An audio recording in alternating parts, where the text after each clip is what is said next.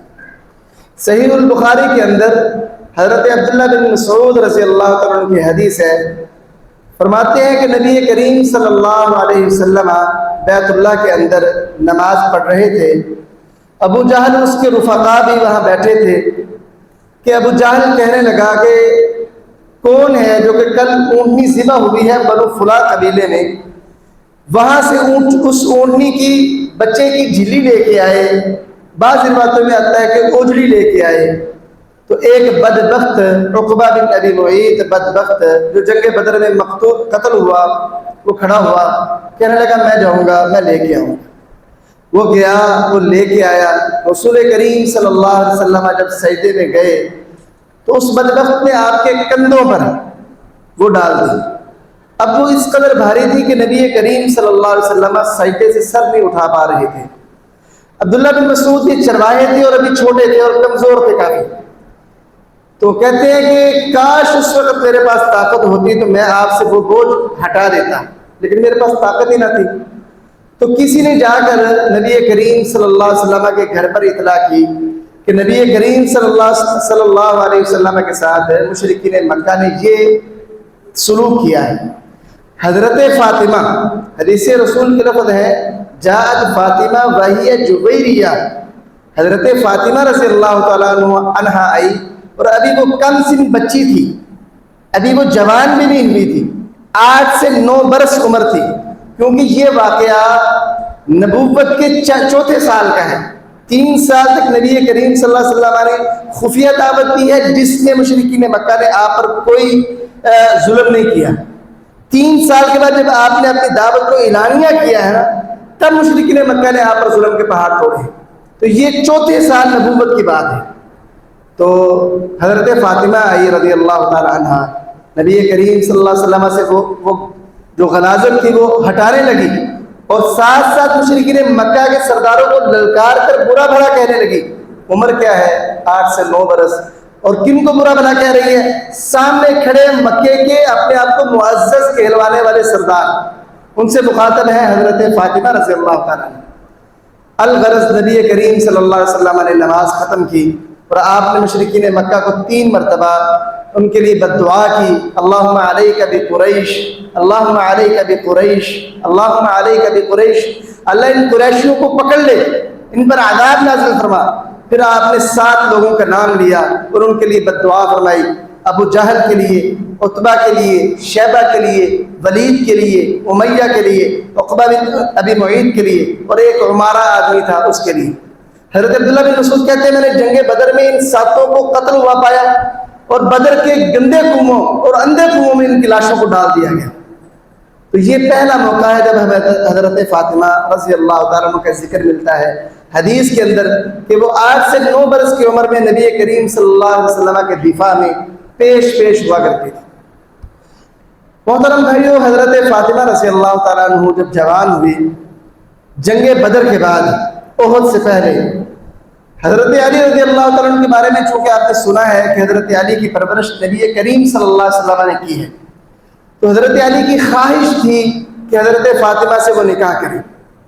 اور اس خواہش کا ان کی لونڈی کو بھی علم تھا۔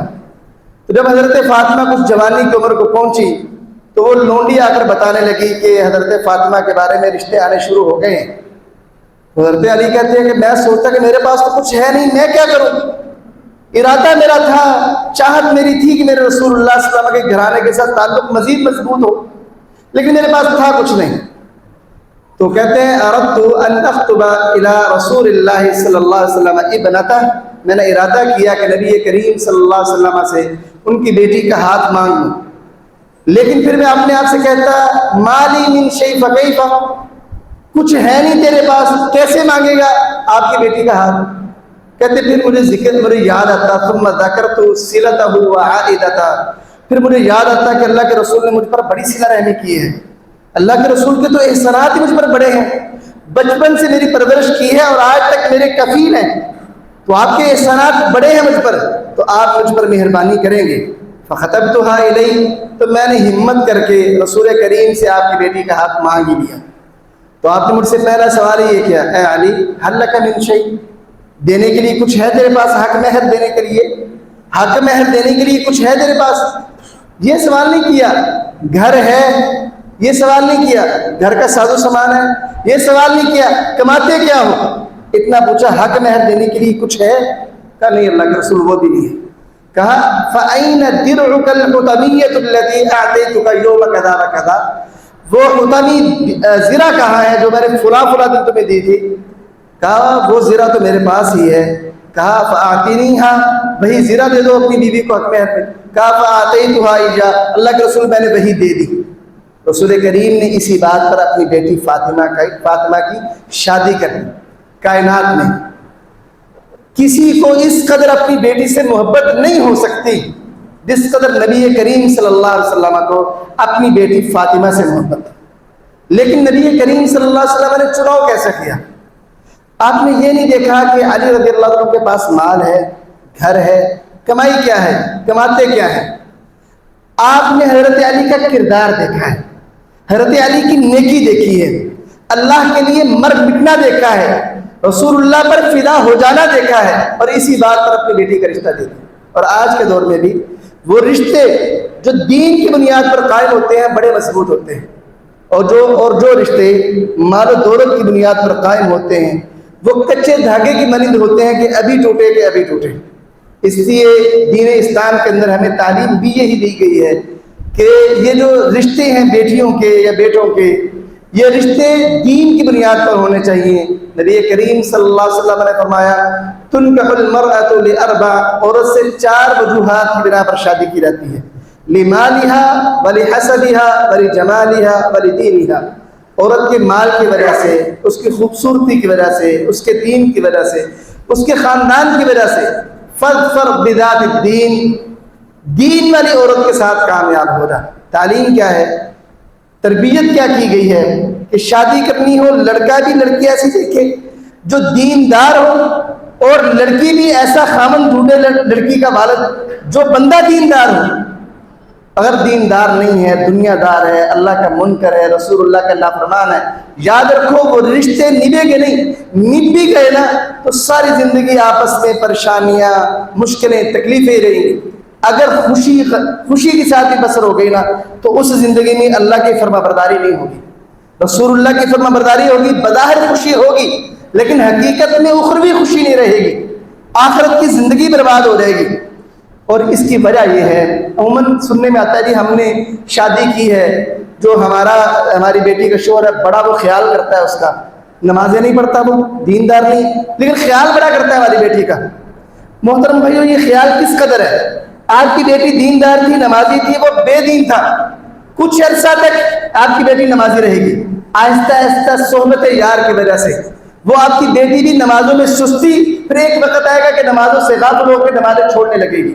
نبی کریم صلی اللہ علیہ وسلم نے فرمایا المرء علی دین خلیلی، ایک بندہ اپنے دوست کے دین پر ہوتا ہے، اور ایک عورت کا بہترین دوست اس کا خامد ہوتا ہے۔ جب آپ نے اپنی بیٹی کے لیے خامد ایسا چنا، کہتے ہو خوش رکھتا ہے لیکن بے نماز ہے، آپ کی بیٹی کو بے نماز بنا دے گا، یہ دنیا کی 60 سالہ زندگی تو شاید اچھی گزر جائے، لیکن اخروی زندگی 50,000 سال کا ایک دن وہ برباد ہو جائے گا آپ کی بیٹی کا۔ کہتے ہیں نا بڑی اچھی گزر رہی ہے، یہ بظاہر لگتی ہے آپ کو اے نہیں اچھی. رسول کریم صلی اللہ علیہ وسلم کی حضرت فاطمہ کی شادی سے ہمیں یہ سبق ملتا ہے کہ دینداری کو ترجیح دینی چاہیے. حضرت فاطمہ رضی اللہ تعالی عنہ یہ جب شادی ہو گئی ہیں، شادی کے بعد پہلی جنگ ہے جنگ احد. شادی بدر کے بعد ہوئی ہے، پہلی جنگ ہے جنگ احد. یہ حضرت فاطمہ جنگ احد میں نفیس اپنے خاوند کے ساتھ شریک ہوئی ہیں. اور اس مشکل وقت میں جب کئی صحابہ مدینے کا رخ کر چکے تھے، حضرت فاطمہ اپنے بابا جناب محمد رسول اللہ صلی اللہ علیہ وسلم کے ساتھ میدان جنگ میں تھی. جب کئی صحابہ ہمت ہار بیٹھے کہ اللہ کے رسول تو شہید ہو چکے، اب جنگ کیا کرنی، کئی صحابہ مدینے کو آ گئے، تو افراتفری کا عالم تھا. اس مشکل مرحلے میں رسول کریم کے ساتھ آپ کی بیٹی بھی تھی. حضرت سہل بن سعد کہتے ہیں رضی اللہ تعالیٰ عنہ، واللہ انی لأعرف من کان یغسل جرح رسول اللہ صلی اللہ علیہ وسلم، اللہ کی قسم میں اس کو جانتا ہوں جس نے رسول کریم صلی اللہ علیہ وسلم کا زخم دھویا تھا جنگ احد میں. ومن کان یسکب الماء، اور اس کو بھی جانتا ہوں جس نے زخم پر پانی بہایا تھا. وبما دوبیا، اور آپ کے زخموں کا علاج کیسے کیا گیا یہ بھی جانتا ہوں. اور ساتھ کہا کانت فاطمہ بنت رسول اللہ صلی اللہ علیہ وسلم تغسلهم، حضرت فاطمہ آپ کے زخموں کو دھو رہی تھی. وعلی یکسب الماء، حضرت علی زخموں پہ پانی بہا رہے تھے. جب جناب حضرت فاطمہ نے دیکھا کہ خون تو رکنے کا نام نہیں لے رہا، پانی بہانے سے خون کا بہاؤ تیزی اختیار کرتا جا رہا ہے، تو انہوں نے چٹائی کا ایک حصہ لیا، اسے جلایا، اس کی راکھ کو زخموں پہ لگایا تو خون تھم گیا. تو بیان کرنے کا مقصد یہ ہے کہ حضرت فاطمہ رضی اللہ تعالیٰ عنہ ایسا نہیں ہے کہ صرف گھر میں بیٹھی رہی، بلکہ مسلمانوں کے ساتھ جنگوں میں بھی شریک ہوئی ہیں. اگر بچپنا ہے تو مشرکین مکہ کے سرداروں کو للکارا ہے کہ آپ کی جرت کیسے ہوئی کہ میرے بابا پر آپ نے غلاظت پھینکی ہے. اگر جوانی کی عمر کو پہنچی ہے تو اپنے خاوند کے ساتھ میدان احد میں نظر آ رہی ہیں. اور اس مشکل مرحلے میں جب کئی صحابہ ہمت ہار بیٹھے تھے اور کئی صحابہ مدینے کے رخ کر بیٹھے تھے، اس مشکل مرحلے میں حضرت فاطمہ اپنے بابا جناب محمد رسول اللہ صلی اللہ علیہ وسلم کے زخموں کو دھوتی ہوئی نظر آتی ہیں. یہ ہیں حضرت فاطمہ رضی اللہ تعالیٰ. اور پھر اسی وجہ سے نبی کریم صلی اللہ علیہ وسلم نے ان کو یہ اعزاز سے نوازا کہ آپ نے 2 مرتبہ حضرت فاطمہ کو، ان کے خامن کو، ان کے بیٹوں کو اپنے اہل بیت میں خصوصی طور پہ شامل کیا ہے. وہ حدیثیں 2 پچھلے جمعے میں بھی سنائی ہیں، دوبارہ سن لیجیے. جب اللہ تعالیٰ نے یہ آیت اتاری انما یرید اللہ لیذھب عنکم الرجس اہل البیت ویطہرکم تطہیرا، دعا رسول اللہ صلی اللہ علیہ وسلم فاطمہ وحسن وحسین فجل لهم بکسائی وعلی خلف ظہره فجل له بکسائی ثم قال اللهم هؤلاء اہل بیتی فاذهب. نبی کریم صلی اللہ علیہ وسلم پر جب یہ آیت اتری تو آپ نے حضرت فاطمہ کو، حسن و حسین کو بلایا، ان کو ایک چادر کے نیچے لے لیا. حضرت علی آپ کے پشت پر تھے تو آپ نے حضرت علی کو بھی چادر میں لے لیا اور کہا ہے اللہ یہ میرے گھر والے ہیں، ان سے گندگی کو دور کر دے اور ان کو خوب پاک کر دے. اور اسی طرح جب دوسرا موقع وفد نجران آیا تو نبی کریم صلی اللہ علیہ وسلم نے اس دفعہ بھی، اچھا ان 2 موقعوں پر نا رسول اللہ کے ازواج مطہرات بھی موجود ہیں، لیکن آپ نے اسپیشل طور پر نام لے کے بلایا ہے حضرت فاطمہ کو. دعا فاطمہ، آپ نے فاطمہ کو بلایا ہے رضی اللہ تعالیٰ. فاطمہ کو بلا کے لاؤ، اس کے 2 نوجوانوں کو بلا کے لاؤ، حسن و حسین رضی اللہ تعالیٰ عنہ، اس کے خامن علی کو بلا کے لاؤ رضی اللہ تعالیٰ عنہ. اور اس گھرانے کو بلا کے دوسری دفعہ اللہ کے رسول نے فرمایا اللہم ہؤلاء اہلی، اللہ یہ میرے گھر والے ہیں. تو یہ تعلق ایسے نہیں مل گیا، بلکہ اس کے پیچھے وہ قربانیاں ہیں حضرت علی رضی اللہ تعالیٰ عنہ کی، حضرت فاطمہ کا آپ سے وہ تعلق ہے. محترم بھائیوں، حضرت فاطمہ رضی اللہ تعالیٰ عنہ، آپ کا حضرت فاطمہ سے ایسا خصوصی تعلق تھا. آپ کی 4 بیٹیاں ہیں، آپ کی 3 بیٹیاں آپ کی زندگی میں فوت ہو گئی. ایک بیٹی صرف آپ کی وفات کے بعد 6 ماہ زندہ رہی ہے اور وہ ہے حضرت فاطمہ رضی اللہ تعالیٰ. حضرت فاطمہ کے متعلق آپ معمولی سی تکلیف بھی حضرت فاطمہ کو نہیں پہنچنے دیتے تھے. کوئی دیتا تھا آپ اس پر غصہ کرتے تھے. اور آپ کا یہ قول مشہور تھا فاطمہ تو بضعۃ منی، فاطمہ تو میرے جسم کا ٹکڑا ہے. فمن اغضبها اغضبنی، جس نے فاطمہ کو خود تکلیف دی گویا اس نے مجھے تکلیف دی ہے. جو جس سے فاطمہ ناراض ہو گئی اس سے میں محمد ناراض ہو گیا صلی اللہ علیہ وسلم. تو یہ بہت بڑا اعزاز حضرت فاطمہ کو حاصل ہوا. یہاں پر ایک بات سمجھتے جائیں کہ عموماً کہا جاتا ہے کہ حضرت ابوبکر صدیق رضی اللہ تعالیٰ عنہ نے حضرت فاطمہ کو ناراض کیا، حضرت فاطمہ 6 ماہ ناراض رہی، تو رسول کریم نے تو فرمایا تھا کہ جس نے فاطمہ کو ناراض کیا اس نے جناب محمد صلی اللہ علیہ وسلم کو ناراض کیا، تو اس لیے حضرت ابوبکر اس وعید کے مستحق ہے، نعوذ باللہ من ذالک۔ تو اس حدیث کے بارے میں یہ بات جان لیجئے، یہ جو جملہ اللہ کے رسول نے فرمایا ہے نا، فاطمہ میرے جسم کا ٹکڑا ہے، جو اس کو ناراض کرے گا وہ مجھ کو ناراض کرے گا، جو اس کو تکلیف دے گا وہ مجھے تکلیف دے گا، یہ نبی کریم صلی اللہ علیہ وسلم نے حضرت علی کے بارے میں کہا تھا۔ کس وقت؟ ابو جہل کی بیٹی اسلام لے آئی، ابو جہل کے قبیلے کا نام ہے بنو ہشام بن مغیرہ، بنو ہشام بن مغیرہ کے لوگ نبی کریم کی خدمت میں آئے صلی اللہ علیہ وسلم۔ حضرت علی کا ارادہ یہ ہوا کہ ابو جہل کی بیٹی سے شادی کر لیں۔ اب اسلام میں 4 شادیوں کی اجازت ہے، تو حضرت علی نے یہ ارادہ کیا کہ وہ مسلمان تو ہو چکی ہے تو میں اس سے شادی کروں۔ تو حضرت فاطمہ اللہ کے رسول کے پاس آئی۔ اللہ کے رسول، لوگوں کا خیال ہے کہ آپ تو اپنی بیٹیوں کی پرواہ نہیں کہ جو مرضی جو کہتا جائے۔ تو اللہ کے رسول نے پوچھا فاطمہ معاملہ کیا ہے؟ کہا اس طرح آپ کا وہ جو چچا کا بیٹا ہے، وہ چچا زاد ہے، وہ اس طرح شادی کرنا چاہتا ہے۔ اتنے میں بنو ہشام کے لوگ بھی آ گئے، وہ کہنے لگے اللہ کے رسول ہمیں اجازت چاہیے، ہم اپنی بیٹی کی شادی علی بن ابی طالب سے کرنا چاہتے ہیں۔ اب یہ ساری احادیث بخاری اور مسلم کی ہیں۔ نبی کریم صلی اللہ علیہ وسلم نے فرمایا، آپ منبر پر تشریف لائے، کہا کہ مجھے ایسی بات پہنچی ہے کہ ان بنی ہشام بن المغیرہ استأذنونی ان ينکح ابنتهم علی بن ابی طالب فلا آذن لهم ثم لا آذن لهم ثم لا آذن لهم۔ مجھے یہ بات پہنچی ہے کہ ہشام بن مغیرہ جو اس کی اولاد ہے، یہ علی بن ابی طالب سے اپنی بیٹی کا نکاح کرنا چاہتے ہیں، میں اس کی اجازت نہیں دوں گا، میں اس کی اجازت نہیں دوں گا، میں اس کی اجازت نہیں دوں گا۔ اور ساتھ فرمایا ہاں ایک شرط ہے، ایک طرح سے اجازت مل سکتی ہے، الا ان يحب ابن ابی طالب ان يطلق ابنتی، مگر یہ کہ اگر ابن ابی طالب جناب علی المرتضیٰ پسند کرے تو میری بیٹی کو طلاق دے دے، طلاق دینے کے بعد وینکح ابنتہم، طلاق دینے کے بعد ان کی بیٹی سے شادی کر لیں۔ کیوں؟ فَإِنَّمَا ابنتی، یہ فاطمہ میری بیٹی ہے، یریبنی ما رابہا، جو چیز اسے تکلیف دیتی ہے وہ مجھے بھی دیتی ہے، جو چیز اسے مشقت میں ڈالتی ہے وہ مجھے بھی مشقت میں ڈالتی ہے۔ تو ساتھ ہی رسول کریم نے دوسری روایت میں یہ الفاظ ہیں کہ اللہ کی قسم ایسا نہیں ہو سکتا کہ ایک بندے کی نکاح میں رسول اللہ کی بیٹی بھی ہو اور اللہ کے دشمن کی بیٹی بھی اکٹھی ہو جائے، ایسا نہیں ہو سکتا۔ حضرت علی رضی اللہ تعالیٰ عنہ نے اس کے بعد نکاح کا ارادہ ملتوی کر دیا، اور ساری زندگی جب تک حضرت فاطمہ زندہ رہی حضرت علی رضی اللہ تعالیٰ عنہ نے دوسرا نکاح نہیں کیا۔ حضرت فاطمہ کی وفات کے بعد آپ نے شادیاں کی، لیکن آپ کی وفات تک حضرت علی نے دوسرا نکاح نہیں کیا رضی اللہ تعالیٰ عنہ۔ تو یہ نبی کریم صلی اللہ علیہ وسلم کا اپنی بیٹی سے ایک خصوصی تعلق تھا۔ حضرت فاطمہ رضی اللہ تعالیٰ عنہ، حقیقت میں نا اولاد بندے کی آئینہ ہوتی ہے۔ بندہ کیا ہے دیکھنا چاہتے ہو نا، اس کا کردار اخلاق کیا ہے، اب اس کی اولاد کو دیکھو، اس کی اولاد سے بندے کی حقیقت معلوم ہوگی۔ ایک بندہ بظاہر بڑا حاجی معلوم ہوتا ہے نا، اس کی اولاد دیکھو کیسی ہے، اس کی اولاد سے پتہ چلے گا کہ یہ بندہ حقیقت میں اندر سے کیا ہے۔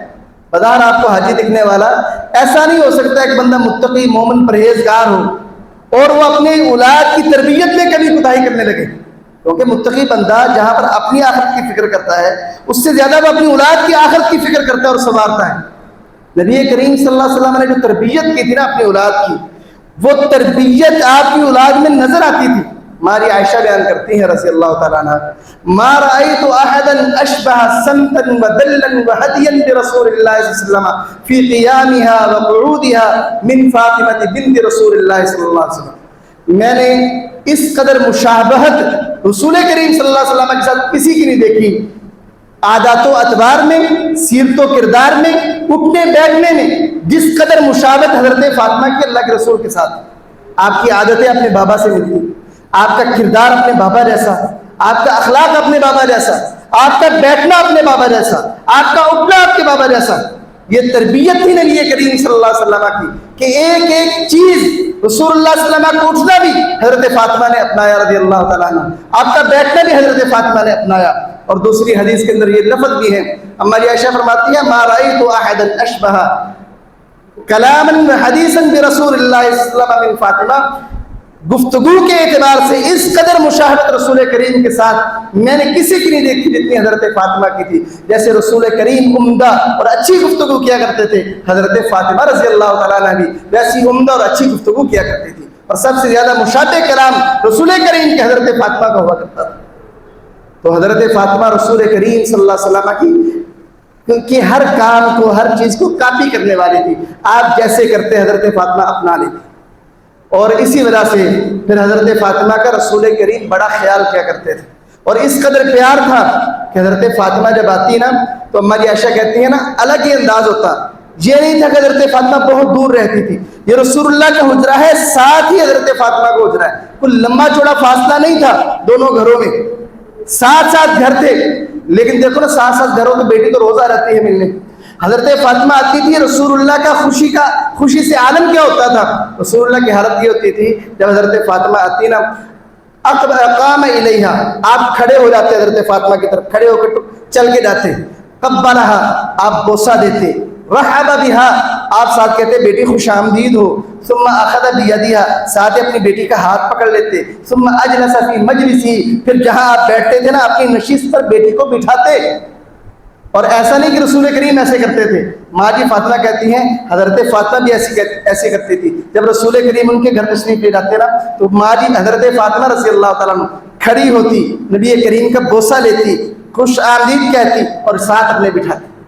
یہ رسول کریم کا اپنی بیٹی سے طرز عمل دیکھو. ساتھ ساتھ گھر ہیں، ساتھ ساتھ گھر ہونا عموماً والدین اکتا رہتے ہیں کیا یار میری بیٹی روزانہ آ جاتی ہے، اکتا رہتے ہیں آج کے معاشرے کے. رسول کریم صلی اللہ علیہ وسلم کی بیٹی ساتھ گھر ہے اور بیٹی آتی ہے رسول کریم کا. اب دیکھو انداز کیسا والہانہ ہے. آپ کھڑے ہوتے ہیں، چل کے بیٹی کی جانب جاتے ہیں، جا کے بوسہ لیتے ہیں بیٹی کا، ساتھ کہتے ہیں بیٹی خوش آمدید ہو، آپ آئی ہیں، مرحبا، آپ کا آنا بہت اچھا آنا ہے. اور ساتھ ہاتھ پکڑ لیتے، ہاتھ پکڑ کے لاتے گھر میں، جہاں بیٹھے ہیں ساتھ بٹھاتے. یہ طریقہ آج ہمیں اپنی بیٹیوں کے ساتھ اپنانا ہوگا. بیٹیوں سے بے رخی، بیٹیوں سے آوازاری کا اظہار کرنا، یہ تربیت کو خراب کر دیتا ہے. بیٹیوں کو، بندے کو اپنے باپ کے بہت زیادہ قریب ہونا چاہیے تاکہ معاشرے کے اندر ان پر جو کوئی ظلم کرے، جو ان کے ساتھ کوئی غلط رویہ اپنائے، بیٹی اپنے باپ کو بتا سکے. آج کل کیا ہوتا ہے، بیٹیاں ظلم سہتی ہیں لیکن اپنے باپ سے اتنا ڈر ہوتا ہے کہ باپ کو بتا نہیں سکتی کہ ابا جان میرے ساتھ تو یہ ہو رہا ہے. دیکھو رسول کریم اپنی بیٹی کے ساتھ کیسا تعلق رکھ رہے ہیں. خوش آمدید کہتے ہیں، بوسہ لیتے ہیں. اب یہاں پر کئی ایک والد موجود ہوں گے، ان کی بیٹیاں گھر آتی ہیں، سالہ سال گزر گئے ہوں گے، کبھی انہوں نے بوسہ نہیں لیا ہوگا اپنی بیٹی کا اور اس طرح خوش آمدید نہیں کہا ہوگا جیسے رسول کریم اپنی بیٹی کو خوش آمدید کہتے ہیں. اس لیے ہمارے لیے سبق یہ ہے کہ ہم اپنی بیٹیوں کے ساتھ یہ رویہ اپنائیں. ہماری بیٹیاں آئیں نا تو ہمارے ماتھے پر بل نہ پڑے بلکہ ہم خوشی سے اٹھیں، اپنی بیٹیوں کا ماتھا چومیں، ان کو خوش آمدید کہیں، اپنے ساتھ لا کر بٹھائیں، ان سے باتیں کریں. محترم بھائیو، حضرت فاطمہ رضی اللہ تعالیٰ عنہ وہ عظیم خاتون ہیں کہ جو جنتی عورتوں میں سے بہترین عورت ہے. نبی کریم صلی اللہ علیہ وسلم کے صحابی حضرت انس بیان کرتے ہیں کہ نبی کریم صلی اللہ علیہ وسلم نے ایک دفعہ خط رسول اللہ صلی اللہ علیہ وسلم فی الارض 4 خطوط، رسول کریم نے 4 لکیریں کھینچی زمین پہ اور کہا تدرون ما ھذا، صحابہ جانتے ہو یہ 4 لکیریں کیا ہیں؟ تو صحابہ نے کہا اللہ کا رسول ہم نہیں جانتے، اللہ اور اس کا رسول ہی بہتر جانتا ہے. فرمایا افضل نساء اہل الجنہ، جنت میں سے جو افضل ترین عورتیں ہیں جنتی عورتوں میں سے وہ 4 ہیں. خدیجہ بنت خویلد، خدیجہ بنت خویلد کون ہے وہ؟ رسول اللہ کی پہلی بیوی حضرت خدیجہ، ان کا مکمل نام خدیجہ بنت خویلد رضی اللہ تعالیٰ عنہ. کہا یہ سب سے بہترین عورتوں میں یہ شامل ہے. اور اسی طرح فاطمہ بنت محمد صلی اللہ علیہ وسلم، اور اس کے بعد دوسری بہترین عورت. یہ 4 عورتیں مقام میں برابر ہیں جنت میں. دوسری عورت فاطمہ بنت محمد ہے، تیسری عورت صلی اللہ علیہ وسلم. تیسری عورت کون سی ہے؟ وآسیہ بنت مزاحم امرأۃ فرعون، فرعون کی بیوی آسیہ بنت مزاحم، یہ جنت کی بہترین عورتوں میں شامل ہے. اور چوتھی عورت کون ہے؟ فرمایا مریم ابنۃ عمران، اور عمران کی بیٹی مریم جن سے آگے پھر حضرت عیسیٰ علیہ السلام پیدا ہو. یہ مریم علیہ السلام، یہ 4 عورتیں جنت کی بہترین عورتیں ہیں. یہ بہت بڑا اعزاز حضرت فاطمہ کے حصے میں آیا. اور اسی طرح حضرت فاطمہ رضی اللہ تعالیٰ عنہ کو یہ اعزاز بھی حاصل ہے جو باقی 3 کو حاصل نہیں. اور یہ کہ جنتی عورتوں کی سردار حضرت فاطمہ ہے رضی اللہ تعالیٰ. اور یہ اعزاز اور یہ خوشخبری رسول کریم نے اپنی آخری ملاقات میں حضرت فاطمہ کو سنائی تھی رضی اللہ تعالیٰ. جب رسول کریم بہت بیمار ہو گئے نا، آپ نے کہا کہ فاطمہ کو بلاؤ رضی اللہ تعالیٰ. دعا رسول اللہ صلی اللہ علیہ وسلم فاطمہ، آپ نے حضرت فاطمہ کو بلایا ان کے گھر سے. وہ آئیں اقبرت فاطمہ تمشی کأن مشیتها مشی النبی صلی اللہ علیہ وسلم. حضرت عائشہ کہتی ہیں حضرت فاطمہ جب آئی نا تو ان کی چال ایسی تھی جیسے رسول اللہ صلی اللہ علیہ وسلم چل رہے ہوں، ایسے لگتا تھا جیسے رسول کریم تشریف لا رہے ہیں. تو آپ کی چال اس قدر پیاری تھی. تو حضرت فاطمہ جب تشریف لائی نا تو نبی کریم صلی اللہ علیہ وسلم چونکہ بیمار تھے اور اتنی جلدی اٹھ نہیں سکتے تھے، کیفیت ایسی تھی کہ نماز کے لیے مسجد میں نہیں آ سکتے تھے، اور آنا ہوتا تو 2 آدمی آپ کو سہارا دیتے پھر بھی آپ مسجد میں نہیں آ سکتے تھے. اس قدر بیمار ہو گئے تھے نبی کریم صلی اللہ علیہ وسلم. تو آپ نے ویسے ہی کہا مرحبا بابنتی، اے بیٹی خوش آمدید. اب آپ اٹھ نہیں سکے، بوسہ نہیں دے سکے، ویسے خوش آمدید نہیں کہہ سکے اپنی بیٹی کو، لیکن بلایا ہے بیٹی کو، کہا مرحبا بابنتی، بیٹی خوش آمدید ہو. ثم اجلس عن یمینی وعن شمالی، اپنی بیٹی کو پاس بلایا، دائیں یا بائیں جانب بٹھا لیا. ہماری عائشہ کہتی ہیں ثم اسر الیہا حدیثا فبکت. ہماری عائشہ کہتی ہیں کہ حضرت فاطمہ کے نا ساتھ رسول اللہ نے کوئی سرگوشی کی، آہستہ آواز میں کوئی بات کی، حضرت فاطمہ رونے لگی. تو میں نے کہا، میں پاس بیٹھی تھی ساتھ، مجھے پتہ نہیں چلا رسول کریم نے کیا بات کی. میں نے حضرت فاطمہ سے کہا لما تبکینا، اے فاطمہ کیوں روتی ہو رضی اللہ تعالیٰ. تو حضرت فاطمہ خاموش رہی.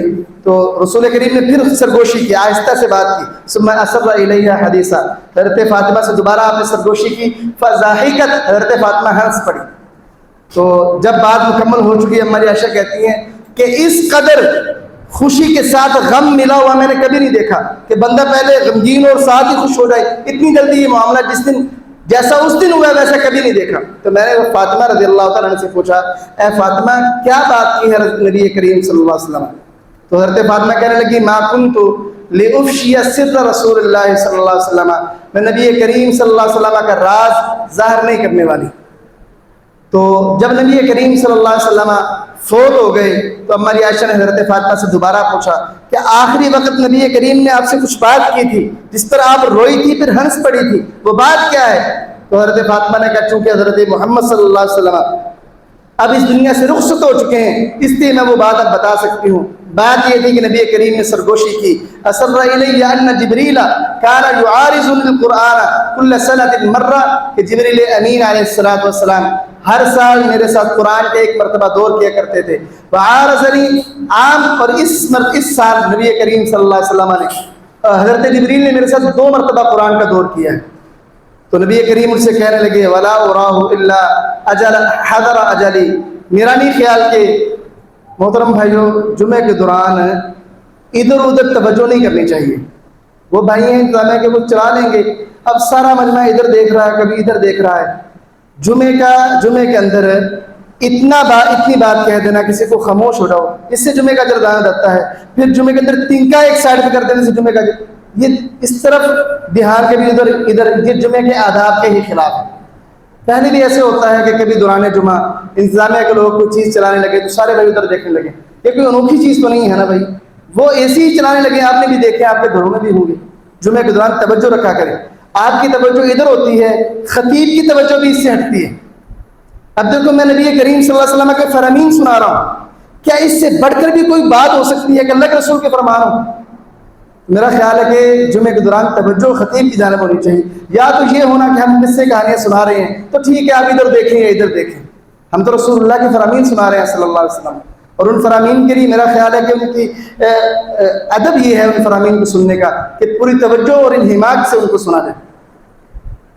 جب نبی کریم صلی اللہ علیہ وسلم اس دنیا سے چلے گئے تو حضرت فاطمہ نے وہ سرگوشی بتائی حضرت عائشہ کو کہ اللہ کے رسول نے مجھ سے کہا تھا کہ اے فاطمہ جبرائیل مجھ سے ہر سال ایک مرتبہ قرآن سنا کرتے تھے اور سنایا کرتے تھے. اس سال جبریل امین نے مجھ سے 2 مرتبہ قرآن سنا ہے اور سنایا ہے. مجھے ایسے لگتا ہے کہ میری موت کا وقت آ چکا ہے. اور فَإِنَّكِ أَفْضَلُ مِنْ أَهْلِي بِحَاقًا بِي، اور تو سب سے پہلی ہوگی جو میرے ساتھ ملنے والی ہے میرے بعد، یعنی میری وفات کے بعد میرے گھر والوں میں سے سب سے پہلے فاطمہ تو فوت ہوگی. تو میں رو اس لیے پڑی کہ اللہ کے رسول اپنی موت کی خبر بتا رہے تھے مجھے، تو میں رو پڑی. لیکن ساتھ ہی مجھے نبی کریم صلی اللہ علیہ وسلم نے یہ خوشخبری سنائی فرمایا فاطمہ اما ترضین ان تکون سیدۃ نساء اہل الجنہ، اے فاطمہ روتی کیوں ہوں کہ اس بات سے خوش نہیں ہو کہ تو جنت کی عورتوں کی سردار ہو؟ کہتے اللہ کے رسول نے یہ بات بتائی تو میں ہنس پڑی. اور دوسری روایت میں یہ لفظ ہے کہ یہ جو خوشخبری تھی نا کہ جنتی عورتوں کی سردار فاطمہ ہے، یہ خوشخبری دینے کے لیے اللہ تعالیٰ نے بڑا انتظام کیا تھا. وہ انتظام کیا ہے؟ حضرت حذیفہ بن یمان کہتا ہے رضی اللہ تعالیٰ کہ نبی کریم صلی اللہ علیہ وسلم نے فرمایا کہ ایک فرشتہ آسمان سے اترا ہے زمین پہ، جو آج کے دن سے پہلے کبھی زمین پر نہیں اترا. وہ اللہ سے اجازت لے کے آیا ہے اس بات کی کہ میں نبی کریم صلی اللہ علیہ وسلم کو ایک سلام کراؤں اور دوسرا خوشخبری سناؤں. تو اس فرشتے نے مجھے آ کے سلام کیا اور خوشخبری یہ سنائی ہے کہ آپ کی بیٹی فاطمہ جنتی عورتوں کے سردار ہے اور آپ کے نواسے حسن و حسین وہ جنتی نوجوانوں کے سردار ہیں. یہ خوشخبری سنانے کے لیے اللہ نے ایک ایسا فرشتہ بھیجا جو ان سے پہلے کبھی زمین پر نہیں آیا. تو محترم بھائیو، حضرت فاطمہ رضی اللہ تعالیٰ عنہ کے بارے میں یہ جو فضائل ہیں کہ جنت کی بہترین عورت ہے، جنتی عورتوں کی سردار ہے، رسول اللہ صلی اللہ علیہ وسلم نے اپنے جسم کا ٹکڑا کہا ہے. کیا یہ فضائل چھوٹے ہیں کہ ہمیں نئے فضائل گھڑنے کی کوشش کرنی چاہیے؟ آپ کتابیں پڑھیں گے نا، آپ ایسے ایسے فضائل دیکھیں گے کہ بندہ عقل مند سوچتا ہے یار یہ بھی کوئی فضیلت ہے. بندہ کہتا ہے ایسے حیرت کے ساتھ ادب کے اندر رہتے ہوئے نا بندہ اس پر کوئی کمنٹ تو نہیں کرتا. عام بندہ جب پڑھتا ہے تو کوئی کمنٹ نہیں کرتا، لیکن کہتا ہے یار فضیلت نہیں ہے، یہ کچھ اور ہی ہے. اس لیے محترم بھائیو فضیلت جو ہے نا صحابہ رسول کی اور امہات المومنین کی اور اہل بیت کی وہی بیان کرو جو نبی کریم نے بیان کی. اس سے بہتر فضیلت کائنات کا کوئی بندہ نہیں بیان کر سکتا. وہی حق اور اصل فضیلت ہے جو نبی کریم نے بیان کر دی. اس سے بڑی کیا فضیلت ہوگی؟ فاطمہ میرے جسم کا ٹکڑا ہے، فاطمہ جنت کی بہترین عورتوں میں سے، فاطمہ جنتی عورتوں کی سردار ہے. محترم بھائیو، یہاں پر ایک ایسا معاملہ جسے اس مہینے کے اندر بڑا اچھالا جاتا ہے وہ بیان کرنا چاہتا ہوں. وہ ہے باغ فدق کا معاملہ حضرت فاطمہ رضی اللہ تعالیٰ عنہ کے بارے میں. یہ باغ فدق کیا ہے؟ فدق ایک بستی ہے، عموماً فدق اسے اردو زبان میں بولتے ہیں، عربی زبان میں یہ لفظ فدق ہے. یہ خیبر کی بستی نہیں ہے، خیبر کے ساتھ ایک بستی ہے. جب خیبر فتح ہوا ہے نا، آپ کے علم میں یہ بات بھی ہونی چاہیے خیبر سارا مسلمانوں نے جنگ کے ذریعے فتح نہیں کیا. خیبر کے 2 حصے تھے. پہلے حصے میں 5 قلعے، دوسرے میں مشہور قول کے مطابق 3 قلعے تھے. پہلے 5 قلعوں میں جنگ ہوئی ہے، تیسرے 3 قلعے ویسے ہی یہودیوں نے آپ کے سپرد کر دیے تھے. اور اس کے ساتھ خیبر کے جو ملحقہ بستیاں تھیں نا، یہودیوں نے وہ بھی رسول کریم کے سپرد کر دی تھی کہ آپ ہمارے ساتھ جنگ نہ کریں، ہم ان کو چھوڑ دیتے ہیں. تو یہ فدق بستی بھی بغیر جنگ کے رسول کریم کے حصے میں. اب اصول یہ ہے اللہ تعالیٰ کا کہ وہ مقامات اور وہ زمین کا حصہ اور وہ مال غنیمت جو بغیر جنگ کے مسلمانوں کو حاصل ہونا، وہ اللہ اور اس کے رسول کا ہے. وہ خالص حق کس کا ہے؟ رسول کریم صلی اللہ علیہ وسلم کا. تو یہ جو خیبر کی زمینیں رسول کریم کو بغیر جنگ کے حاصل ہو گیا نا، انہیں مال فے کہا جاتا ہے. تو یہ فدق جو زمین تھی یہ مال فے تھی، مال غنیمت نہ تھی. پہلی بات تو یہ سمجھ لیں کہ یہ مال فے اللہ کے رسول کو اللہ نے عطا کیا ہے. دوسری بات یہ سمجھیں کہ نبی کریم صلی اللہ علیہ وسلم نے یہ اصول مقرر کیا ہے، ان الانبیاء لم یورثوا دینارا ولا درہما ورثوا العلم فمن اخذه اخذ بحد وافر. انبیاء کی جماعت لوگوں کو درہم و دینار کا وارث بناتی ہی نہیں. انبیاء کی جماعت اپنے بعد لوگوں کو علم کا وارث بناتی ہے، اور جو علم لے گا وہ در حقیقت انبیاء کی وراثت لے رہا ہے. تیسری حدیث نبی کریم صلی اللہ علیہ وسلم فرمایا لا نورث الا ما ترکنا صدقہ. ہماری وراثت نہیں ہوتی، ہمارا ترکہ جو ہوتا ہے وہ صدقہ ہوتا ہے. ہماری وراثت تقسیم نہیں کی جاتی. ہماری جو وراثت انبیاء کی جماعت کی جو وراثت ہوتی ہے وہ صدقہ ہوتی ہے مسلمانوں میں. اب ذرا فدق کا معاملہ سمجھیے. فدق کے معاملے میں پہلی بات جو مشہور کی جاتی ہے کہ نبی کریم صلی اللہ علیہ وسلم نے باغ فدق جو مشہور نام ہے اس کا، وہ اپنی بیٹی حضرت فاطمہ کو تحفۃً دے دیا تھا. وآتِ ذی القربیٰ جب یہ آیت اتری تو طبرانی وغیرہ میں یہ روایت موجود ہے کہ دعا رسول اللہ صلی اللہ علیہ وسلم فاطمہ فأعطى فدق. آپ نے فاطمہ کو بلایا رضی اللہ تعالیٰ عنہ اور فدق تحفے میں دے دیا. تو یہ پہلی بات تو یہ ہے کہ ایسی حدیث جتنی بھی اس معنی کی حدیثیں موجود ہیں ساری کی ساری من گھڑت ہیں. یہ رسول اللہ صلی اللہ علیہ وسلم سے ثابت ہی نہیں ہے. یہ ایک خاص طبقے نے ان حدیثوں کو گھڑا ہے صرف. تو یہ حدیث ہی جھوٹی ہے، کیونکہ اس کو بیان کرنے والا ایک راوی ہے عطیہ اوفی، وہ ضعیف اور متروک اور کذاب راوی ہے، اس کی باتوں کو محدثین قبول ہی نہیں کرتے کہ یہ بندہ ہی جھوٹا ہے، تو یہ روایت جھوٹی ہے۔ پہلی بات کہ آپ نے تحفہ نہیں دیا، اگر اس بات کو درست مان لیں کہ اللہ کے رسول نے تحفہ دے دیا تھا، بھائی تحفہ تو بندے کی ملکیت بن جاتا ہے، تو اللہ کے رسول کے دور میں ہی فدق مالی فاطمہ کا وہ ملکیت میں چلا گیا، تو خلافت ابو بکر میں حضرت فاطمہ دربار ابو بکر میں لینے کیا گئی؟ ملکیت حضرت فاطمہ کی اللہ کے رسول کے دور میں بن چکا، اگر تحفہ دے دیا تھا، تحفہ کس کی ملکیت ہوتی ہے؟ جس کو دے دیا جائے۔ تو حضرت فاطمہ جناب ابو بکر کے پاس کیا لینے گئی؟ پہلی بات اس سے ہی پتہ چل جاتا ہے کہ یہ تحفہ دیا نہیں گیا تھا۔ دوسری بات یہ سمجھ لیں کہ معصوم اور مغفور میں فرق ہے۔ معصوم صرف انبیاء ہیں، معصوم صرف انبیاء ہیں، مغفور سے آبا ہیں۔ معصوم کا فرق یہ ہے، معصوم اسے کہتے ہیں کہ اللہ تعالیٰ نے جن کو نیکی کے کام پہ لگا دیے ہیں، خطائیں ان سے نہیں ہوتی، معصوم ہیں۔ مغفور وہ ہوتے ہیں جن سے خطائیں ممکن ہیں لیکن اللہ نے انہیں معاف کر دیا۔ صحابہ اکرام مغفور ہیں، انبیاء معصوم ہیں۔ عموماً یہ سمجھا جاتا ہے کہ حضرت فاطمہ ناراض ہو گئی حضرت ابو بکر سے، تو اس لیے حضرت ابو بکر پر وعید آ گئی۔ بھائی حضرت فاطمہ یاد رکھو صحابیہ ہیں، ان سے خطا ہو سکتی ہے۔ کسی ایک حدیث میں رسول کریم نے یہ نہیں کہا کہ میری بیٹی سے خطا نہیں ہو سکتی۔ مغفور ہے حضرت فاطمہ، اللہ نے معاف کر دیا حضرت فاطمہ، تمام صحابہ کو معاف کر دیا، معصوم نہیں ہے۔ اہل سنت والجماعت کا عقیدہ کیا ہے؟ انبیاء کی جماعت معصوم ہوتی ہے، صحابہ معصوم نہیں ہیں، مغفور ہیں۔ صحابہ مغفور ہیں، معصوم نہیں۔ یہ عقیدہ عموماً ہمارے ہاں لوگوں کے ذہنوں میں نہیں ہے، اور عموماً سمجھایا جائے اچھا حضرت فاطمہ نے غلطی کر لی، نعوذ باللہ، حضرت علی نے غلطی کر لی، نعوذ باللہ۔ بھائی یہ عقیدہ ہے کہ انبیاء صرف معصوم ہوتے ہیں، صحابہ معصوم نہیں، مغفور ہے، اللہ نے معاف کر دیا ہے انہیں، اور ان کی مغفرت کا سرٹیفکیٹ قرآن میں نازل کر دیا ہے۔ وہ معاف شدہ لوگ ہیں، معصوم لوگ نہیں ہیں۔ تو اب ذرا اس فدق کے معاملے پر آئیں۔ جب نبی کریم صلی اللہ علیہ وسلم اس دنیا سے رخصت ہوئے، حضرت فاطمہ رضی اللہ تعالیٰ عنہ حضرت ابو بکر صدیق کی خدمت میں حاضر ہوئی، کہا کہ بتائیے مجھے، 3 روایتیں ہیں عموماً اس حوالے سے مشہور، تینوں صحیح ہیں۔ حضرت فاطمہ رضی اللہ تعالیٰ عنہ نے کہا اے ابو بکر بتائیے آپ کا وارث کون ہے؟ حضرت ابو بکر کہنے لگے میرے گھر والے، میری اولاد۔ کہا پھر کیا وجہ ہے کہ میں اپنے بابا کی وراثت کی حقدار نہیں بنتی؟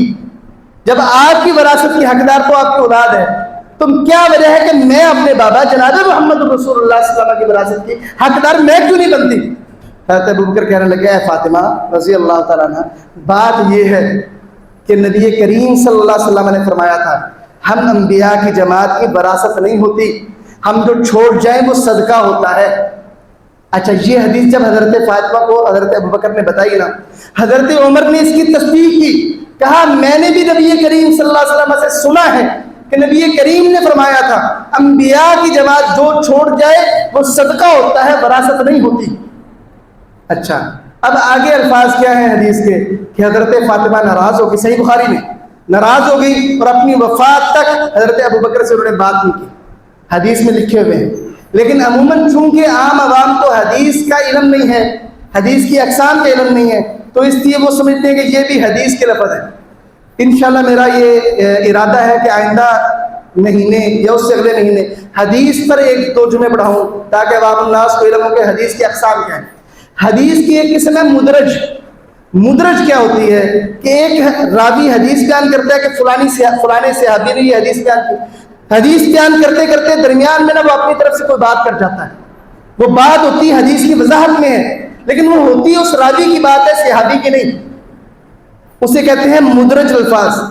صحیح بخاری کی وہ روایات صحیح ہیں جو صرف صحابہ کرام نے نبی کریم سے بیان کی، اور جو راویوں کے اقوال صحیح بخاری میں لکھے ہیں نا وہ سارے صحیح نہیں۔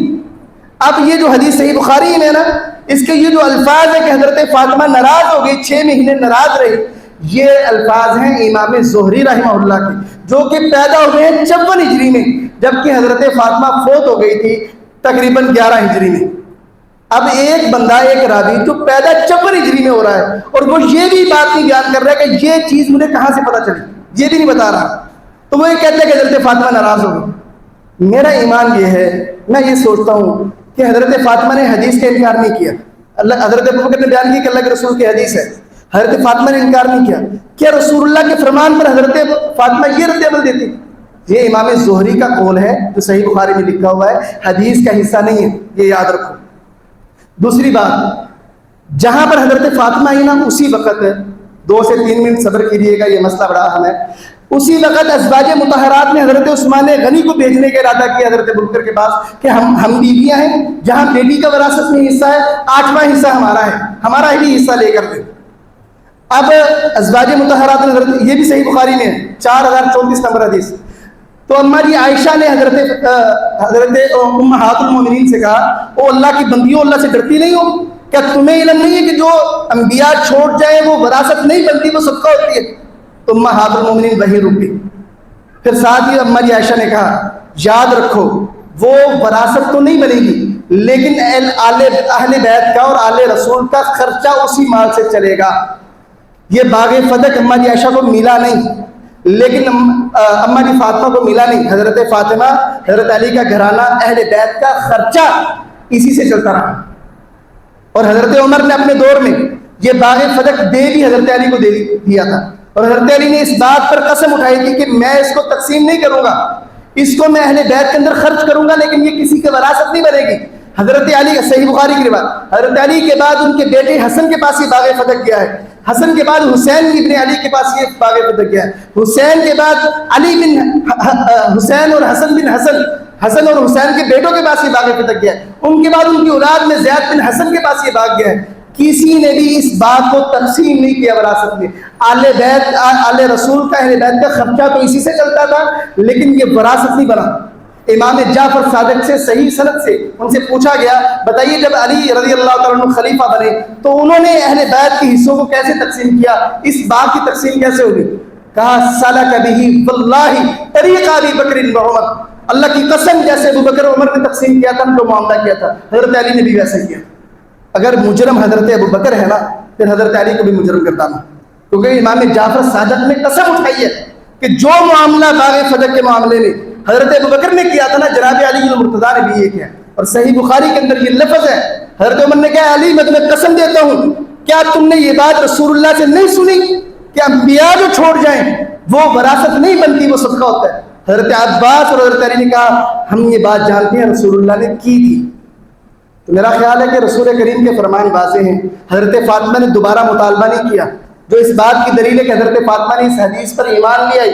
پہلے ان کو اس حدیث کا علم نہیں تھا، جب علم میں آ گئی حدیث، ازواج مطہرات کو علم نہیں تھا، جب آ گئی تو انہوں نے بھی مطالبہ دوبارہ نہیں کیا، اور ان کے گھروں کا خرچہ اسی سے چلتا رہا۔ ایسا نہیں تھا حضرت ابوبکر نے اپنی نسل پہ اس کو لگایا، اس کا جتنا منافع تھا وہ اہل بیت پہ ہی خرچ ہوتا تھا، اس لیے یہ مسئلہ تھا نہیں، صرف اختلافات پیدا کرنے کے لیے چند سازشی ذہنوں نے صحابہ پر تبرہ کرنے کے لیے اسے مسئلہ بنا دیا۔ حقیقت میں اس مسئلے کا وجود ہی کوئی نہیں، صحابہ کرام کے اندر یہ کوئی مسئلہ تنازع والا تھا ہی نہیں۔ اللہ تعالیٰ ہمیں صحابہ کرام کی ویسے ان سے محبت کرنے کی ہمیں توفیق دے جیسے حق ہے، اور اللہ تعالیٰ ہمیں صحابہ کرام کے راستے پر چلنے کی توفیق عطا فرمائے۔ ہمارے